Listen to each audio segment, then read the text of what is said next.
Distinguished audience, hello to all of you. Canadian Centers for Teaching Peace greets you with a musical passage from Beethoven's Ninth Symphony, Ode to Joy, whose message of love for universal peace and fellowship of men is essential to a culture of peace promoted by our organization. My name is Elizabeth Nika, and I am an intern with Canadian Centers for Teaching Peace. Today, I have the great honor of introducing you to a presentation made by a great Canadian speaker about Canadian Centers for Teaching Peace.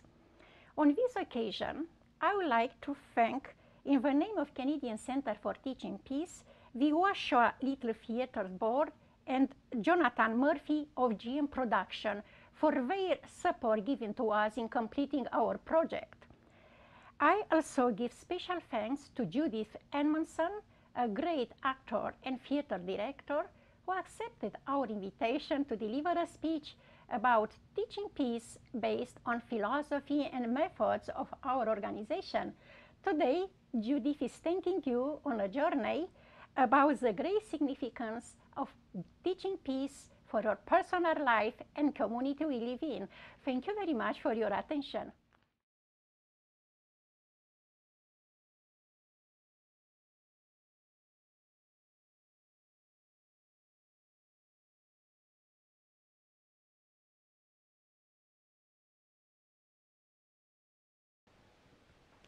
Hello. This video is intended to help the viewer to teach peace, to be peace, and to reach peace. It provides an orientation to the particular approach, philosophy, and best practices of Canadian Centres for Teaching Peace. I hope you enjoy it. I wish to preface my comments by saying that when I talk about peace, I'm referring to peace at all levels: world, national, community, family, personal, or individual. They are all linked, interconnected, and ultimately, world peace depends on personal peace and personal transformation. In other words, world peace depends on each of us. Peace begins with me and with you. I would like to ask you, how many of us do you think are teachers of peace? How many of us unconsciously are teachers of violence? Well, believe it or not, each moment of the day we are all teachers of either peace or violence. Please allow me to explain. By our thoughts, feelings, words, and actions every day, we are affecting our children and spouses, other family members, co-workers, friends, neighbors, colleagues, customers or clients, etc. If we choose to act in a peaceful way, we teach peace. On the other hand, if we choose to act in a violent way, we teach violence and also peace. Let me give you an example. If I get cut off by an inconsiderate driver in traffic and respond with a verbal attack, my children in the back seat learn to follow my example of boiling over and increasing stress. Or they may be savvy enough to reject my poor example and choose a more peaceful approach that suits them better. Everyone is at different levels of ability when it comes to peace education. On a scale of 1 to 10, 1 being the absence of all peace abilities and 10 being a sage of peace, where do you see yourself? The goal at Canadian Centres for Teaching Peace is to encourage and help all of us who are willing to be more effective peace educators. My intent is to be able to show you what is in it for all of us and the payoff for our communities and the world. Would you agree with me that no matter where we live in Canada, or the world for that matter, each and every community has residents who are not at peace within themselves or amongst themselves? Would you agree with me that many communities are struggling right now with their own needs and challenges in order to experience greater peace in their community? The creation of community centres for teaching peace at each community level could be the solution that we have all been waiting for.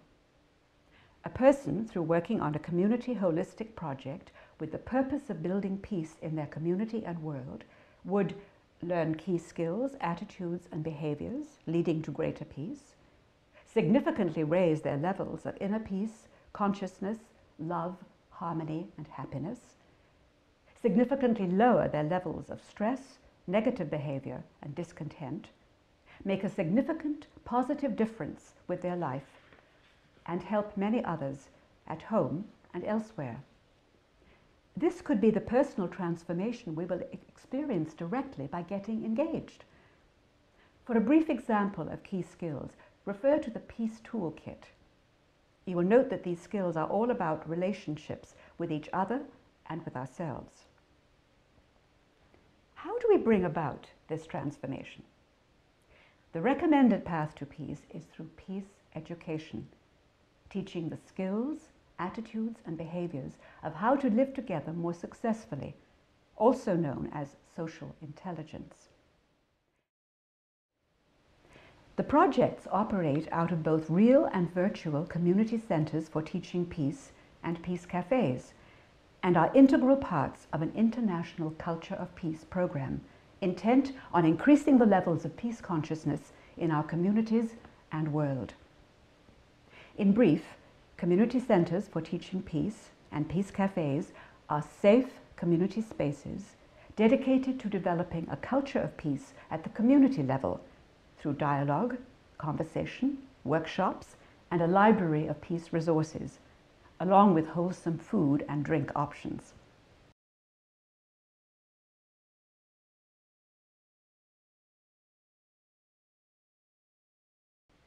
The Canadian Centres for Teaching Peace are guided by 4 world-renowned programs. First, the principles and experience of the premier self-help program in the world, Alcoholics Anonymous.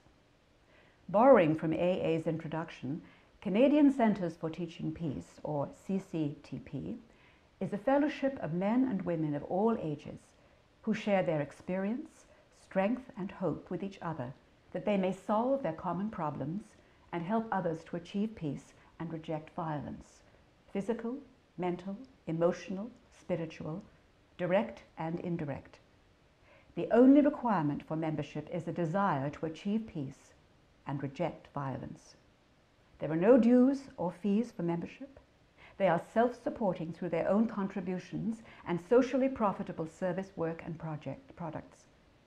Canadian Centres for Teaching Peace is not allied with any sect, denomination, politics, organization, or institution, does not wish to engage in any controversy, neither endorses nor opposes any causes. Their primary purpose is to educate, stay peaceful, and help others to achieve peace.